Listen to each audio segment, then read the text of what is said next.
Greetings, my friends, and may the Lord be with you. Remember green stamps? If you're over 50, the answer is probably yes. The Sperry and Hutchison Corporation introduced the popular green stamp rewards program in 1896 and successfully operated it through the 1980s.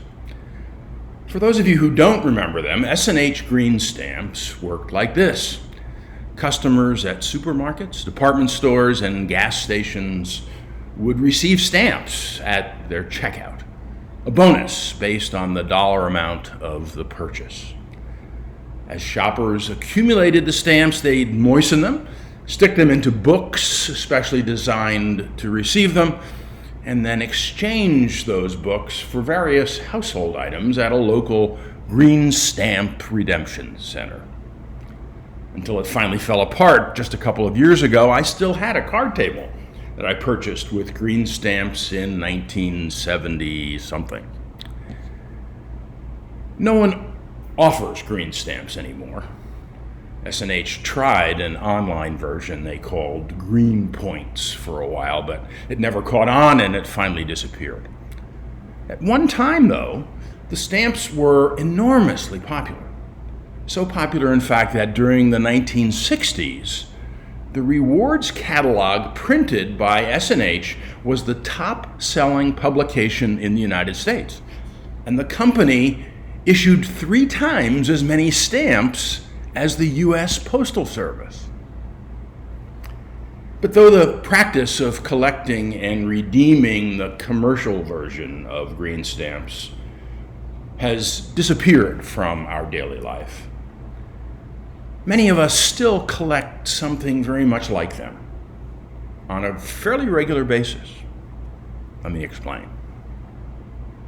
The notion of stamp collecting as a way of understanding human behavior was developed in the 1960s by the then popular psychologist Eric Berne, part of a theory he called transactional analysis. In simple terms, every time we connect in a positive way with one of our family members or neighbors, not for the sake of love, but expecting something in return, we earn a stamp that we can hold on to until at the opportune time we can try to cash it in. You see, we all seek love. We all long for loving affirmation.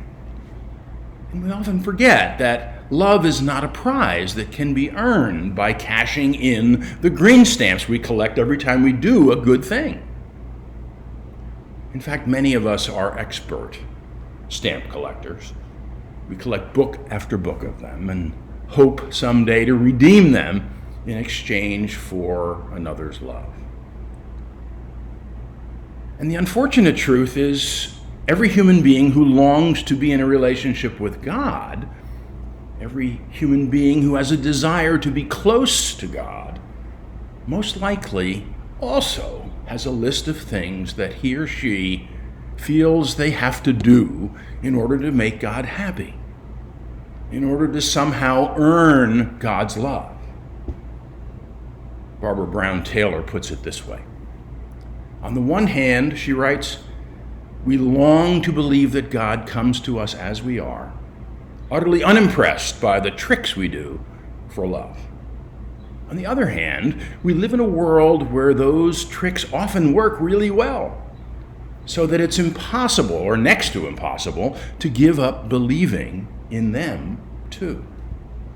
I may believe my life depends on God's grace, she admits, but I act like it depends on me and how many good deeds I can perform, as if every day were a talent show and God had nothing better to do than to keep up with my score.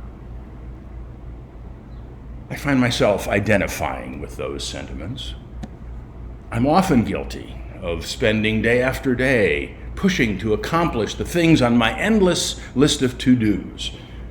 Now, generally those are worthwhile things, good deeds, but I act sometimes as if I'm collecting book after book full of green stamps that I can somehow redeem for premiums from God. In fact, if we admit it, I think we'll all agree that we bargain with God. It starts when we're kids. I'll be nice to my sister if you just help me with this test, God. And it continues through adulthood.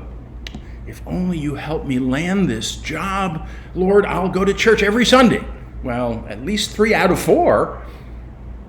As if being nice to our family or showing up at church on Sunday would earn us a page of green stamps to put in our little book.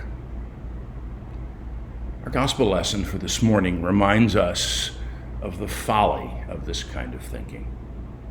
It includes one of the more familiar passages from the New Testament, one Christians have been memorizing and setting to music for generations, one that's been etched on countless tombstones and carved into hundreds of church walls. Come to me, all you that are weary and are carrying heavy burdens, Jesus says, and I will give you rest. Take my yoke upon you and learn from me, for I am gentle and humble in heart, and you will find rest for your souls, for my yoke is easy and my burden is light. This saying of Jesus is an open invitation. It's an invitation extended to each of us to come and lay our burdens at Jesus' feet, receiving his blessed rest. You know what? My guess is that you and I especially need to hear that promise from Jesus on this 4th of July weekend, 2020. Because Independence Day celebrations and backyard barbecues notwithstanding, we are living in an unsettling time, a difficult time, to say the least. Even though here in the Philadelphia area we've reopened restaurants for outdoor dining, and businesses like hair salons and retail stores are able to do business on a limited basis, the news over the past week has been alarming. Here are a few headlines. If June was the month when the coronavirus pandemic spiraled from America's grasp, July seems destined to be the month when the country will learn just how bad it will get. The United States reported nearly 50,000 new coronavirus cases this past Wednesday, the 5th single-day case record in 8 days. Case numbers are trending upward in 38 states. The problem spots in the country's south and west are spreading north and east, and hospitalizations are again surging in some states. All of this while there are still millions of Americans out of work, and there's a widespread uncertainty about what the coming months will bring, especially as a contentious and vitally important presidential campaign and election looms on the horizon. So I hope all is well with your soul, my friends. But if you, like so many of our neighbors, are carrying a heavy load, listen again to this invitation. Come to me, all you that are weary and are carrying heavy burdens, and I will give you rest. Take my yoke upon you and learn from me, for I am gentle and humble in heart, and you will find rest for your souls. For my yoke is easy and my burden is light. With these words, Jesus makes a remarkable promise. All you need to do, he tells us, is come to me. No bargaining, no list of to-dos, no green stamps to redeem. Just come to me and I will give you rest. On this 4th of July weekend, you and I are invited once again to receive this promise. And we're reminded, particularly on this Independence Day weekend, that Jesus' promise is one that we are called to extend to all of God's children.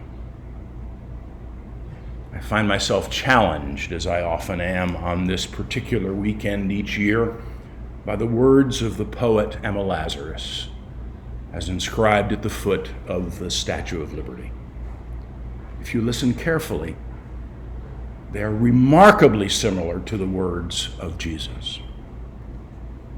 Not like the brazen giant of Greek fame, she wrote, with conquering limbs astride from land to land. Here at our sea-washed sunset gates shall stand a mighty woman with a torch, whose flame is the imprisoned lightning, and her name, Mother of Exiles. From her beacon hand glows worldwide welcome, and her mild eyes command the air-bridged harbor that twin cities frame. Keep, ancient lands, your storied pomp, cries she, with silent lips. Give me your tired, your poor, your huddled masses, yearning to breathe free, the wretched refuse of your teeming shore. Send these, the homeless, tempest-tossed, to me. I lift my lamp beside the golden door. May it be so. Amen. And may the peace of Christ be with you always.